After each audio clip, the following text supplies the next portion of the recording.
ये कहानी है एक छोटे से गांव के एक गुमनाम और भूतिया बच्चे की, जिसने उस गांव के लोगों को डर से भर दिया था। इस भूतिया बच्चे की कहानी का आधार एक वास्तविक घटना पर है, जिसने एक सुनसान गांव के चर्चाओं को चौंका दिया था।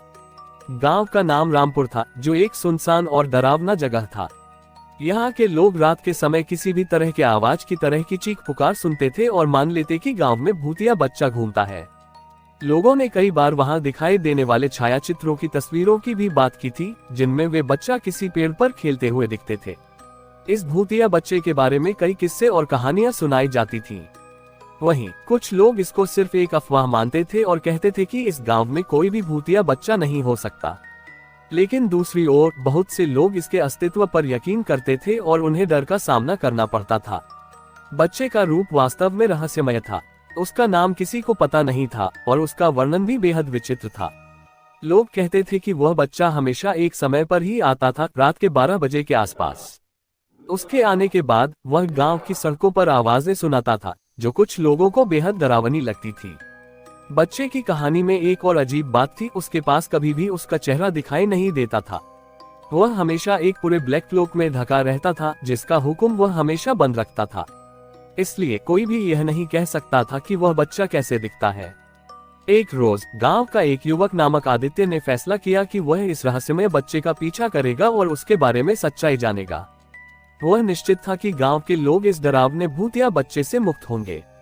एक रात जब बच्चे की आवाज फिर से सुनाई दी, आदित्य ने अपनी टॉर्च के साथ उसकी पीछा करना शुरू किया। वह धीरे धीरे बच्चे के पास पहुंच गया और बच्चे के पास आकर उसके क्लोक को हटाया और फिर वह हुक्म को उठाकर बच्चे के चेहरे को देखने की कोशिश की, लेकिन उसका चेहरा कुछ ही सेकंड के लिए ही दिखाई दिया, जिससे आदित्य के दिल में बड़ा आत्मविश्वास उत्पन्न हुआ। जब आदित्य ने बच्चे के चेहरे को देखा तो उसने हैरानी से मुंह छिपाया, क्योंकि वह बच्चा उसके चेहरे की एक पूरी खोपड़ी में बस चुका था। यह दृश्य आदित्य को बेहद डरावना लगा और वह तुरंत बचने की कोशिश करने लगा।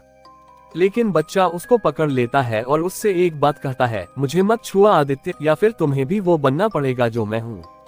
आदित्य के दिल की धड़कन तेज हो जाती है और वह बच्चे की बात समझ नहीं पाता।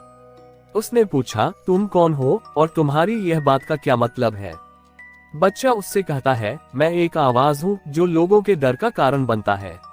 मैं उनके अंदर के डर को जगाता हूँ जो वे खुद में छिपा कर रखते हैं। आदित्य इस बात को समझने का प्रयास करता है और तब वह बच्चे की बातों को गहराई से समझता है।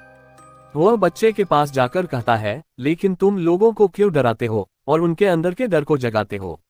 बच्चा ये कहकर मुस्कुराता है, क्योंकि डर अब उनकी जिंदगी का हिस्सा बन गया है और वह इसके बिना जीने की कोशिश नहीं करते। वे अपने डर को अपने साथ लेकर घूमते हैं, जैसे कि वह एक स्वादिष्ट खाना हो। आदित्य अब समझ चुका होता है कि उस बच्चे की आवाज उस गांव के लोगों के अंदर के डर को जगाने का काम कर रही थी। वह बच्चे से बोलता है, क्या तुम डर को कम करने के लिए इसका उपयोग कर सकते हो, बिना किसी को डराते हुए? बच्चा सोचता है और फिर मुस्कुराता है, हाँ, मैं ये काम कर सकता हूँ, लेकिन मेरे लिए तुम्हें एक शर्त माननी पड़ेगी। आदित्य अब तैयार हो जाता है बच्चे की शर्त को मानने के लिए, क्योंकि उसे यह समझ में आ गया है कि इस बच्चे का मकसद लोगों की मदद करना है, न कि उन्हें डराना। बच्चा बोलता है, मेरी एक इच्छा है, मुझे भी एक बार खुद को देखने का मौका दो, बिना किसी क्लोक के या किसी छायाचित्र के। आदित्य सहमत हो जाता है और वे एक समझौते पर आमदनी करते हैं।